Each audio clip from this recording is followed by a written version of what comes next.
వాళ్ళకి మీ నాన్నకు ఏ సంబంధం లేదని నీకు నాకు తెలుసు. కానీ కోర్టుకు తెలియదు. మనం కోర్టును నమ్మించాలంటే సాక్ష్యం కావాలి. నువ్వు ఆ పని చేయి. మార్కెట్కి వెళ్ళి జరిగింది జరిగినట్టుగా చెప్పగలిగే ఒక్క సాక్ష్యం చూడు. మీ నాన్న వెంటనే నేను విడిపిస్తాను. కానీ ఒక్కడు మాత్రం గుర్తుపెట్టుకో, అక్కడ చనిపోయింది బొడ్డు అని ఆ దేవుడికి చాలా కావలసిన వాడు.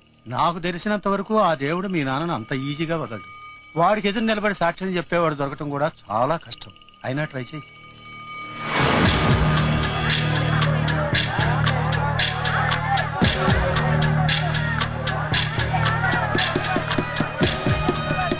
మొన్న 22వ తారీఖు ఇక్కడ మర్డర్ జరిగిందని మీరు చూసారా? మాకు తెలియదు బాబు. మొన్నే సార్, శుక్రవారం. తెలియదని చెప్తున్నాడుగా, ఇక్కడ ఎవరు చెప్పరు. ఎల్లో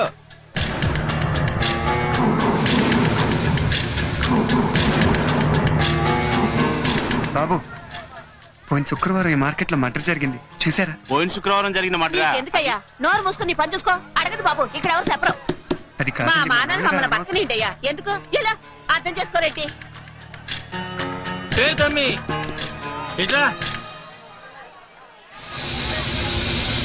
మీరు చూసారా సార్? నేను చూసిన, మొత్తం చూసిన. మర్డర్ జరిగింది శుక్రవారం కాదు, గురువారం. కోర్టుకొచ్చి నేను నిజం చెప్తా. 5,000 కావాలి. అదేంటి, చూసి నిజం చెప్తాను, డబ్బులు ఎందుకు సార్? దిగా నీ జియాగూడ మండికెళ్ళి మేకల్ని తెచ్చి వాటిని చంపి మటన్ అమ్ముతుంటా. గట్లని మేకలతోనే నాకు దుష్మని లేదు. గది నా దందా, వ్యాపారం. ఒక్క మేక మీద నాకు 500 రూపాయలు వస్తాయి. నేను నీతో నీ కోర్టుకొచ్చి సాక్ష్యం చెప్పనీకి నువ్వు నా దోస్తువా? పైసలి సాక్ష్యం చెప్తా. ఫాయిదా లేకుండా నేనేం చేయాలి? ఏంట్రామా?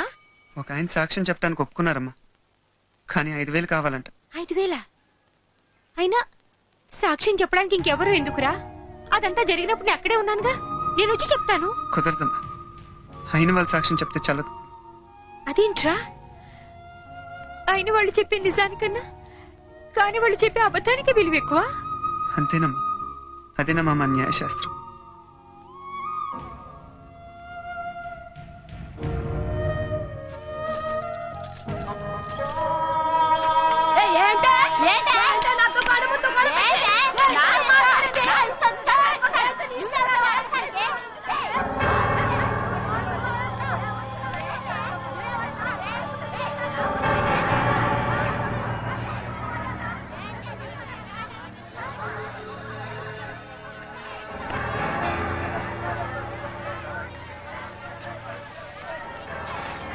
ఇదిగోండి 5,000. రేపు పొద్దున్న 9ంటికి నాంపల్లి కొట్టుకొచ్చి నిజం చెప్పండి. వస్తా. ఇంకో విషయం సాహెబ్ గారు, ఇప్పుడు మీరు నమాజ్ చదివారే, అది అల్లా కోసం. అల్లా అంటే నిజం. ఆ నిజాన్ని మీరు నాకు 5,000 అమ్మేశారు. అంటే మీ దగ్గర అల్లా లేడు. ఇక మీద నమాజ్ చేయటం మానేయండి.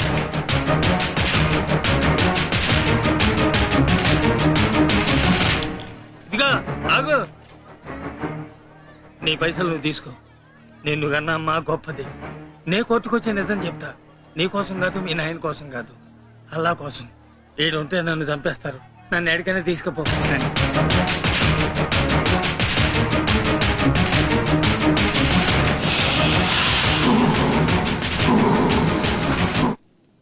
బావా బాడి చూసావా?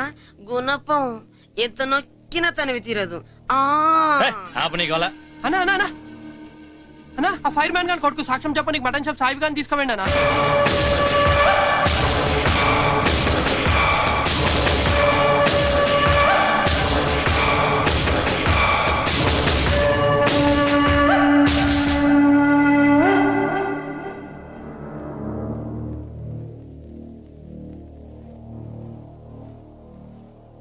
మళ్ళీ ఏంటి ఏడుస్తున్నావు? ఏడిస్తే చచ్చిపోయిన వాళ్ళు వస్తారా? రారు. నేను చెప్తారా? రా. నీకు ఈ అన్నయ్య లేడనుకున్నావా? నేను చచ్చిపోయాననుకున్నావా? అది కాదన్నయ్య గారు. లేకపోతే ఏమిటమ్మా ఇంత గొడవ జరిగితే నాతో ఒక్క మాట అయినా చెప్పావా? నాకు ఎమ్మెల్యేలు తెలుసు, మినిస్టర్లు తెలుసు, కార్పొరేటర్లు తెలుసు. ఒక్క ఫోన్ కొడితే నిమిషంలో మీ ఆయన్ని బయటకు తీసుకొచ్చేవాణ్ణి. నాతో ఎందుకు చెప్పలే? సమయానికి గుర్తు రాలేదన్నయ్య గారు. గుర్తు రాలేదు? అవునులే, అదే నీ సొంత నాయనైతే చెప్పకుండా ఉండేదానివా? అమ్మా, ఈ సాహెబ్ గారేనమ్మా సాక్ష్యం చెప్పడానికి ఒప్పుకుంది, కానీ బయట ఉంటే చంపేస్తారంట. ఈ నెక్కన దాయాలమ్మా. నేను దాస్తాను. ఇతని మీద ఈగ కూడా వాలకుండా చూసే పూచి నాది. కనీసం ఈ సాయమైనా నన్ను మీకు చేయనివ్వండి. చాలా థ్యాంక్స్ అన్నయ్య గారు. చచ్చా, నాకు థ్యాంక్స్ ఏమిటమ్మా? నా వాళ్లకు నేను చేస్తున్నాను. పదండి సాహిబ్ గారు. ఇంకే ప్రాబ్లం లేదు, మీ నాన్న బయటకు వచ్చేసినట్టే. ఈ గుడ్ న్యూస్ నువ్వు వెంటనే వెళ్ళి మీ నాన్నతో చెప్పు, చాలా సంతోషిస్తాడు. వెళ్ళు.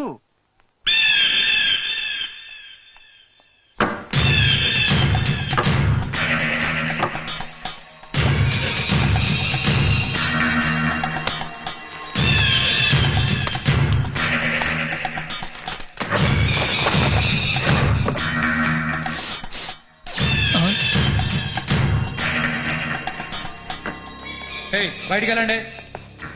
ఇదిగో మీరు కూడా, మీరు త్వరగా, నువ్వు కూడా త్వరగా కాల్ చేయండి.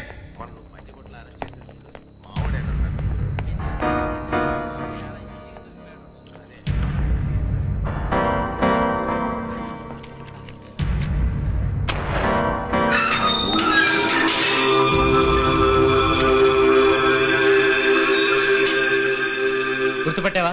నేను దేవుణ్ణి. ఆ రోజు నేను మార్కెట్ యార్డ్ని తగలబెడుతుంటే నువ్వు వచ్చి నన్ను కొట్టావు. నా మీద చెయ్యేసిన నేను ఇప్పటిదాకా ఎప్పటినీ వదలలేదు. కానీ ఆ రోజు నా డ్యూటీ నేను చేస్తుంటే నీ డ్యూటీ నువ్వు చేస్తూ నన్ను కొట్టావు. కాబట్టి రెండిటికీ బెరంబాటు అయిపోయింది. వదిలే.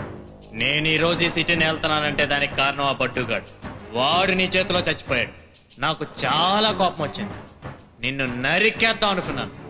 కానీ నిన్ను చంపమని వాడిని నేను పంపించాను కాబట్టే కదా వాడిని చేతిలో చచ్చిపోయాడు. కాబట్టి ఈ రెండిటికి కూడా బెరంబాటు అయిపోయింది. వదిలే. ఇప్పుడు నాకు పెద్ద చిక్కుచ్చు పడింది. మొన్న చంపే బడ్డుగాడిని వాడు అక్కే మళ్ళీ. ఇది నా పెళ్ళాం కాదు, దీనికి నేను తాళి కట్టలేదు.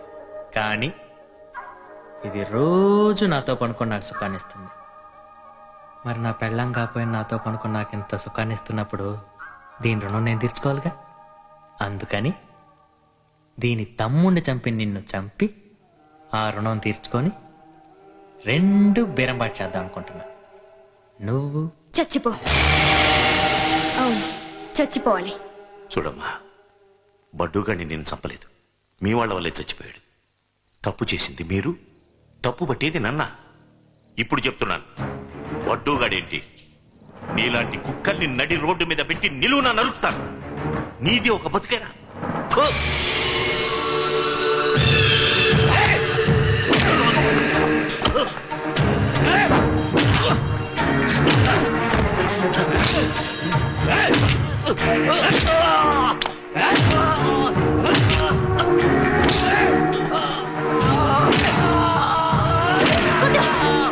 తల పగిలిపోవాలి.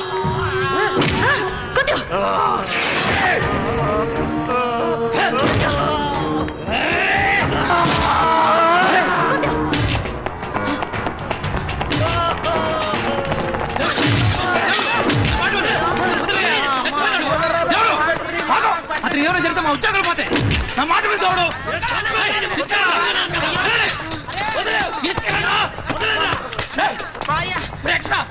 అలాగే సార్.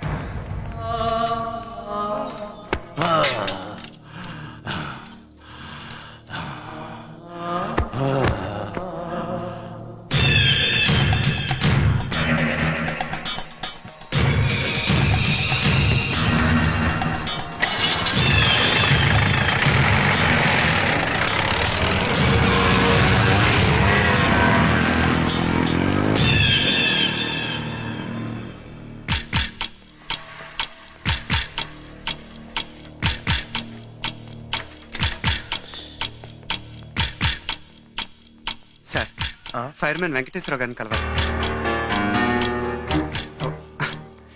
ఇదిగోండి సార్ మీ 100. సార్, ఫైర్మెన్ వెంకటేశ్వరరావు కావాలంట. పిట్రా. వెంకటేశ్వర నీకేమవుతాడు? వాళ్ళ అబ్బాయినండి. అబ్బాయివా? సారు, ఆయన సెల్ తాళాలు. నాకిస్తావంటే అక్కడ పడే. నువ్వు లోపల రావా, నీతో మాట్లాడాలి. కూర్చోవయ్యా.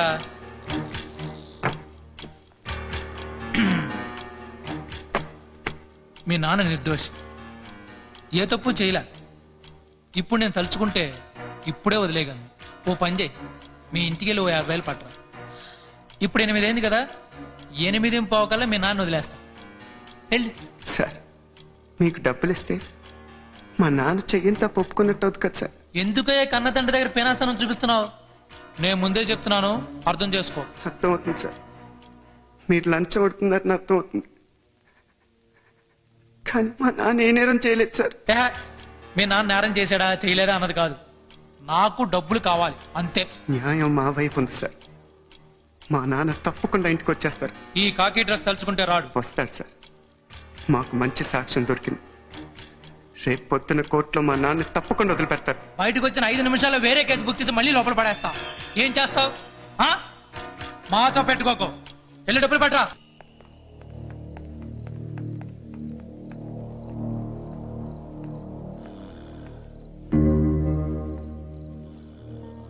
నానా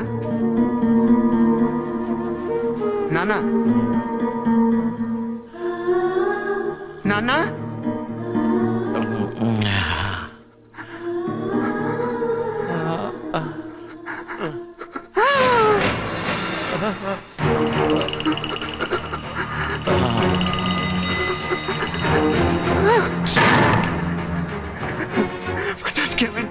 ఇందాక మీ నాన్నతో పాటు మిగతా ఖైదీలకు అన్నం పెట్టామే.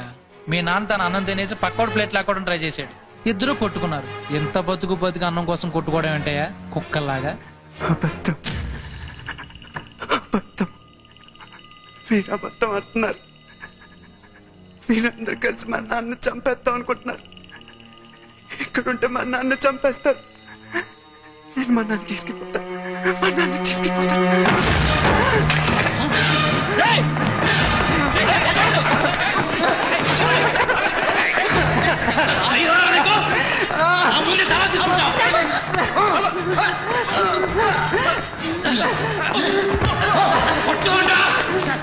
సార్ వదిలేండి, సార్ వదిలేండి.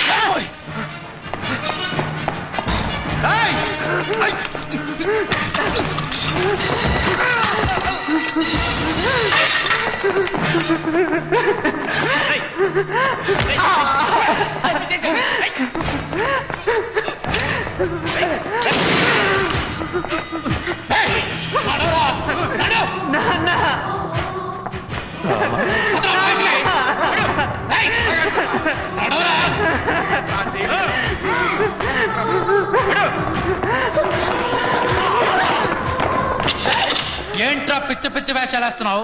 ఇది మీ కాలేజ్ అనుకున్నావు, ప్లే గ్రౌండ్ అనుకుంటున్నావా? స్టూడెంట్ స్టూడెంట్ లో ఉండు. ఎక్స్ట్రా వేసావంటే రాడికల్ కింద కాల్చి పారేస్తా. ఇప్పుడు చెప్తున్నాను విను, మీ నాన్న బయటికి రాడు, ఇక్కడే చంపేస్తా. ఏం చేస్తావురా? ఏం చేస్తావు? ఇప్పుడు కమిషనర్ గారితో చెప్తా. కమిషనర్ తో చెప్తావా? చెప్తే ఏమవుద్ది? ఏ అడుగుకి ట్రాన్స్ఫర్ చేస్తాడు.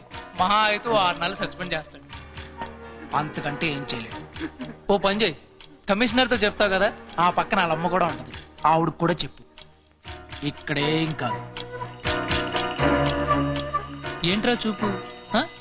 మీ కుర్రాలు ఉన్నారు చూసావు, ఉడుకు రక్తం. ఏవైనా చేసేయగలం అనుకుంటారు, కానీ ఏం చేయలేరు. ఏమైనా చేద్దాం అనుకుంటే ఇదిగో ఇప్పుడు జరిగింది చూడు, ఇలాగే జరుగుద్ది. ఇప్పుడు మా టైం నడుస్తుంది, మాకు కావాల్సిందే జరుగుద్ది. అవును, ఇప్పుడు నీ టైం నడుస్తుంది, నడిపి. మా టైం వస్తుంది చూడు, అప్పుడు స్టూడెంట్లు, కుర్రాళ్ళు, చేతగానోళ్ళని ఉండదు. అప్పుడు మా చేతులు ఎలా ఉండవు, పిడికిలు బిగిసింది. ఒక్కసారి పిడికిలు బిగిసిందంటే మొత్తం తేడా వచ్చేస్తుంది. పోరా, నీలాంటి 1000 మంది చూశాను. నువ్వు 1000 మందిని చూసుండొచ్చు, కానీ 1000 మందిలో ఒక్కడు పుట్టాడు. ఆ ఒక్కడు 1000 మందితో సమానం అవుతాడు. వాడితో వస్తుంది నీకు ప్రాబ్లం. పోరా, పోతా, కానీ మళ్ళీ వస్తాను, తప్పకుండా వస్తాను. మా అమ్మ మీద ఒట్టేసి చెప్తున్నాను, నీకోసం వస్తాను. సార్ ఒక్క నిమిషం, మీ పెన్ను పెన్సిల్.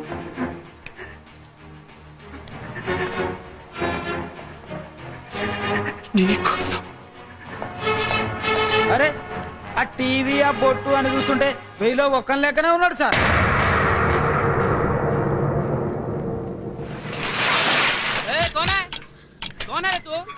కమిషనర్ గారు సార్, కరాలి సార్. कोई डिस्टर्ब नहीं करने का, साफ सो गया. లేచి ఉన్నారు కదండి. साफ सो गया बोला ना. అది కాదు సార్.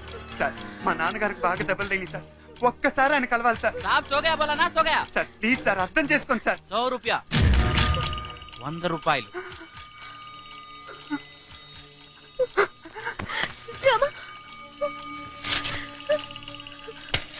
చూడు బాబు, మీ నాన్న తప్ప ఆ ఇన్స్పెక్టర్ తప్ప అన్న సంగతి నేను ఇప్పటికిప్పుడు తేల్చి చెప్పలేను. రేపు ఎంక్వైరీ చేసి డిసైడ్ చేస్తాను. మీ నాన్నగారికి చాలా సీరియస్ గా ఉందన్నావు కాబట్టి ఈ లెటర్ తీసుకెళ్లి ముందుగా ఆయన్ని హాస్పిటల్కి షిఫ్ట్ చేయి.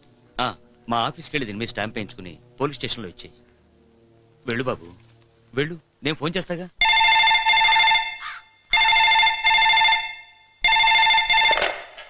హలో, నేను సార్. నమస్తే సార్. ఓ కుర్రాడిని పంపించాను, వచ్చాడా? వచ్చాడు సార్, నా ఎదురుగానే ఉన్నాడు. ఆ లెటర్ మీద స్టాంప్ వేసి పంపించండి. అలాగే సార్. Okay sir.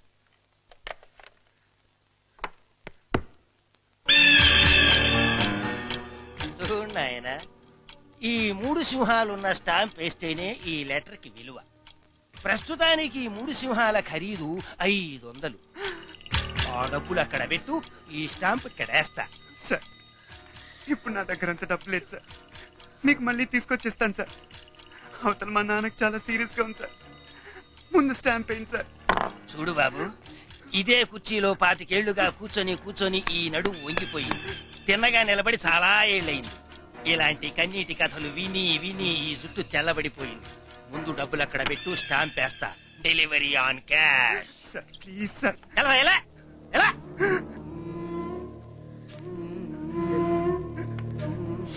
అమ్మా, నాన్నకు బాగా దెబ్బలు తగిలినాయి అమ్మా. హాస్పిటల్ షిఫ్ట్ చేయడానికి కమిషనర్ లెటర్ ఇవ్వడానికి ఒప్పుకున్నారు. కానీ మా క్లర్క్ 500 లంచం కావాలట.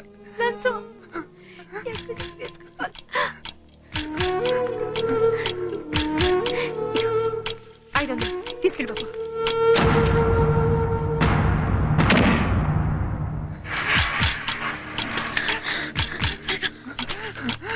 అగా ఏంటి? కమిషనర్ గారు మా నాన్న హాస్పిటల్ షిఫ్ట్ చేయడానికి లెటర్ ఇమ్మన్నారు. ఆల్రెడీ షిఫ్ట్ చేసేసాం. ఏ హాస్పిటల్? గాంధీ హాస్పిటల్.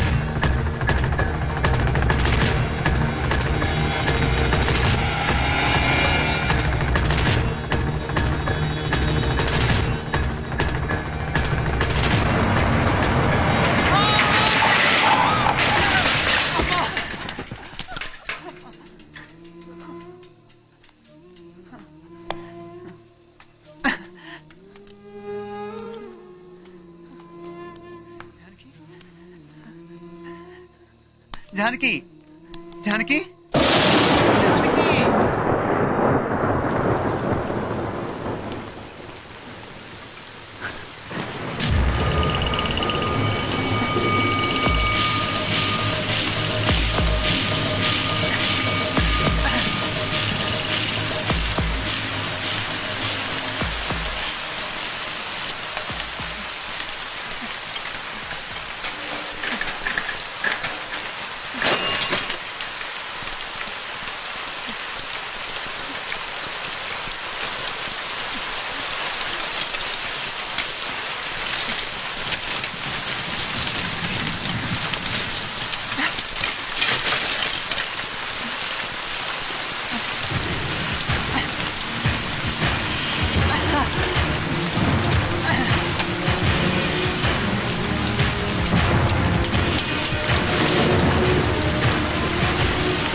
ఎమర్జెన్సీకి వెళ్ళాలి సార్. స్ట్రైట్ గా వెళ్ళి రైట్ కి తిరగండి.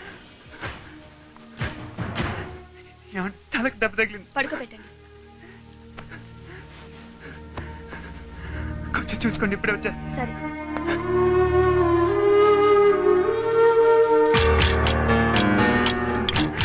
సార్, నేను ఫైర్మెన్ జి వెంకటేశ్వర గారు అబ్బాయి. మా నాన్న పోలీస్ స్టేషన్ నుంచి ఇక్కడ తీసుకొచ్చారు. ఆయన ఎక్కడున్నారండి? ఇంకా రాలేదు, వస్తాడు, వెయిట్ చేయి. అదేంటండి, నాకన్నా ముందే జీప్ లో బయలుదేరు, ఇంకా రాకపోవటం ఏంటి? ఇదిగో, మీ నాన్న వచ్చే జీప్ నేను తోలుతాను అనుకున్నావా? నువ్వు తోలుతున్నావా? మీ నాన్న ఏ జీప్ లో వస్తున్నాడో, ఆ తోలేవాడు ఏ రూట్ లో తీసుకొస్తున్నాడో ఎవరికి తెలుసు? పోలీసులంటే ప్రతి వాడికి చులకనైపోయింది. మాకు అన్ని విషయాలు తెలియాలని రూల్ ఏమైనా ఉందా? వెయిట్ చేయవే, వస్తాడు, వెయిట్ చేయి.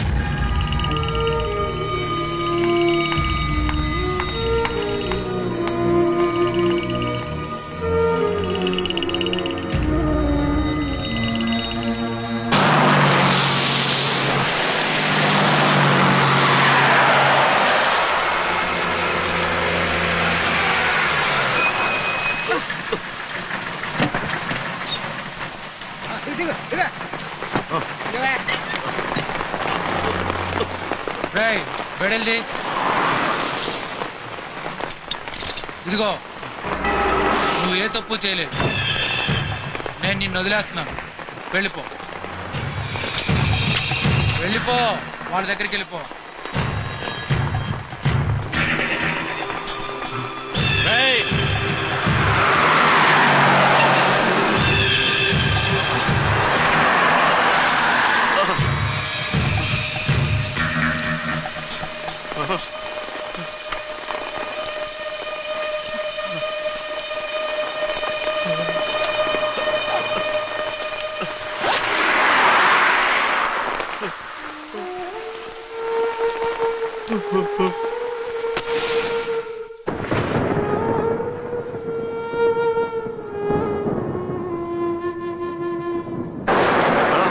Oh!